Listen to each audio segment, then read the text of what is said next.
waan hojjechuu qabdu bubbulchuun haga daqiiqaa dhumaatti tursuun muddama keessatti nama of arguuti yoo nama akkasii taate hin yaadda'insi qofaa miti namoota baay'eetu amala kanaan rakkataati. Gaaffii guddaan maaliif waa bubbulchina maaltu akka waan barbaannu yeroon hojjechuu keessattuu jalqabuu nu dhorka akkamitti amala kana ofirraa dhaabuu dandeenyaadha. Viidiyoo gabaabduu kanaan sababoota gurguddoo waa bubbulchuuf nu saaxilanii fi maloota saayinsawoo amala kanarraa bilisa nu baasuu danda'an sadiin isiniif hima na hordofa. Waa bubbulchuu yookaan procrastination amala hamtuu sababa garaagaraan nu seentu tarii sodaa kufaatii yookaan sodaa milkiitu micciiree nu qabee jira. Gaafa waan hojjechuuf deemnu tokko milkaa'uu danda'u keenya shakkii kufuun keenya saalfii nutti ta'a jennee ilaallu hojii nu fuuldura jiru hojjechuu miti jalqabuudhumayyuu ni sodaanna. Waan nama dhibu namoonni milkaa'uu sodaachuun waa bubbulchanis ni jiru. Yoo milkii argatan namoonni waa'ee isaanii gadi fageenyaan qorachuun seenaa isaanii badaa argu yookaan jireenya milkii waliin wal qabatee dhufu sodaachuun yookaan immoo milkii sana turfachuu danda'uu isaanii of shakkuurraallee ta'uu mala. Wanti guddaa biraan waan barbaachisoo nuuf ta'an hojjechuu dhiifnuuf tokko gammachuu turfachuu dadhabuu wantoota qalbii nu hawwataniif harka kennu sooshaal miidiyaa tapha wantoota gammachuu yeroof qalbii kennu ta'uu mala kan nu daksu. Mudamaleessummaa yookaan perfectionism ofirraa eeguun waan hojjechuuf deeman qulqulluu akka cabbii godhanii hojjechuuf kan isaa gadi ta'e kufaatii ofii akka agarsiisutti yaaduun dhiibbaa hamaa keessa waan nama galchuuf jalqabuurra bulchuu raawwachuurra jalqabbitti dhiisuuf nama saaxila. Nuffiin kaka'umsa dhabuunii fi garmalee ulfaachuun walxaxaa ta'uun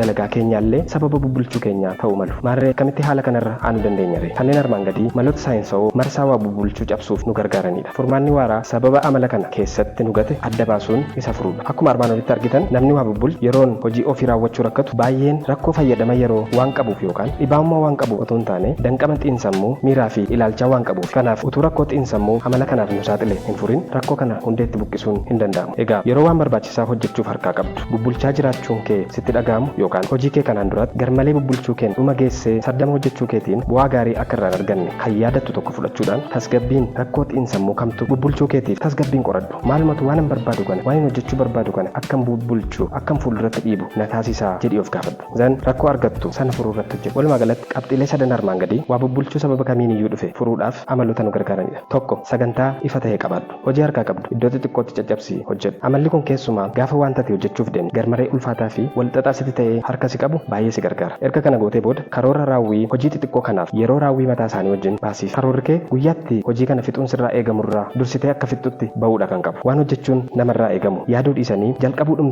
al tokko tokko furmaata ta'uu mala. Jes jalqabi. Lama facaaftuu qalbii irraan wantoota xiyyeeffannoo kee gammachuu yeroon harkisan ofirraa fageessi. Bilbila kee cufii kutaa hojii kee ala godhi. Hojiin kee intarneetiin barbaadu taanaan intarneetii cufii yoo ni barbaada ta'e immoo sooshaal miidiyaa kee mara cufii hojjechuu jalqabi. Sadii xiinsammuu sodaa fuuldura dhaabbadhu. Sodaan kufaatii yookaan sodaan milkii waan barbaadde hojjechuu yookaan milkeessuutti hudhaa guddaadha. Rakkoolee xiinsammuu sodaa kana jala jiran mala ittiin furtu barbaadu si gaafata. Ofitti amanuu kee irratti hojjechuu miira gadaantummaa kee dura dhaabbachuu mararfata ofiif qabu ol kaasuu irratti hojjechuu si gaafata. Kan biraan mudamaleessummaa ofirraa eeguu irratti xiyyeeffannoon hojjechuu si barbaada. Ati nama xiinsammuu mudamaleessummaan rakkatu yoo taate yaada kana liqimsuu qabda. Namni kamuu hojiin kamuu mudamaleessa ta'uu hin danda'u. Nu hundi waan fooyyeffachuu qabnu mudaa qabna. Hojiin keenyas akkasuma. Kana haalaan yoo fudhate mudamaleessa ta'uuf yaalurra nama guyyaa guyyaan fooyya'uuf deemu taata. Hojii mudamaleessa dhiyeessuu yaaluu dhiiftee hojii kee kaleessaarraa harka tokko fooyya'aa ta'uuf deemta. Egaa waa bubbulchuun yookaan fuulduratti dhiibuun amala keessaa ba'uuf jabaa ta'e ta'us sababa isaa hubachuudhaan akkasumas maloota armaan olii kan hojiirra oolchuudhaan yeroo ofii haalaan itti fayyadamuu fi daran piroodaaktiif ta'uun ni danda'ama. Maarree sichit gaafa hojii bubbulchuu ofirratti argitan yaadota armaan olii yaadadhaa. Tarkaanfii marsaa waa bubbulchuu cabsu fudhaa nagaan tura.